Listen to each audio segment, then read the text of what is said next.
Hello guys, good go! morning. So narito kami ngayon sa Teresa Rizal dito sa Moto Trade. So mamimili kami guys ng motor na aming magugustuhan. So yan guys, papasok na kami. Tinignan namin. Actually dito sa Motor Trade medyo konti lang yung kanilang display kasi medyo maliit yung kanilang space. Pero kahit papano, mga in naman yung kanilang mga available dito guys. So yan tumingin kami. Ang gusto ko sana ay yung click na version 3 pero hindi pa available dahil hindi pa rin na-register sa PNP. So yan guys, mga 2 weeks pa raw, so medyo naano ko na masyadong matagal. So meron kami ditong napansin na isang Boardsman na 125 Suzuki. Maganda siya guys, para siyang NMAX or parang PCX Honda. So yan ang napili ko guys, bagay na bagay sa akin dahil sa malaking tao ko.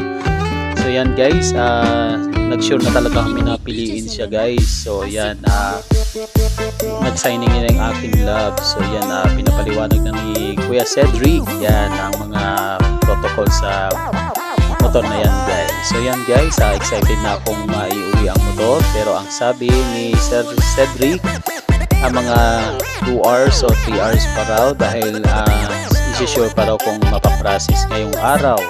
So naghintay kami guys muna ng halos 2 hours para makuha na namin ng motor. So yan, naghintay-hintay lang kami guys.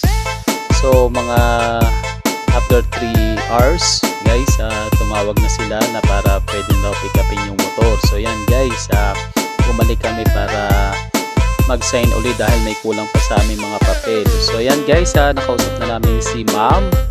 So ito na yung final na mapipick up na namin ang motor ngayong araw. So yan guys, ang Boardsman Suzuki. So yan, kung makikita nyo, mukha lang siyang maliit guys pero malaki talaga siya, promise. At saka ang ganda ng tunog niya guys, kung sa bagay dahil bago pa. So yan guys, signing na uli ng last signing ang aking love.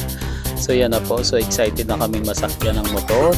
So yan po siya guys, at yan po ang halaga ng motor na yan. So yun guys, dahil nga sa may lalabas namin ang motor, so nagpa-picture taking muna kami.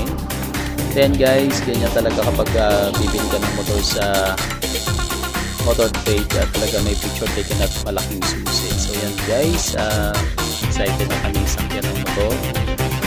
So yan guys, nasakyan na namin siya pa uwi. Maraming salamat guys sa inyong panunood. God bless sa inyong lahat. Thank you Lord.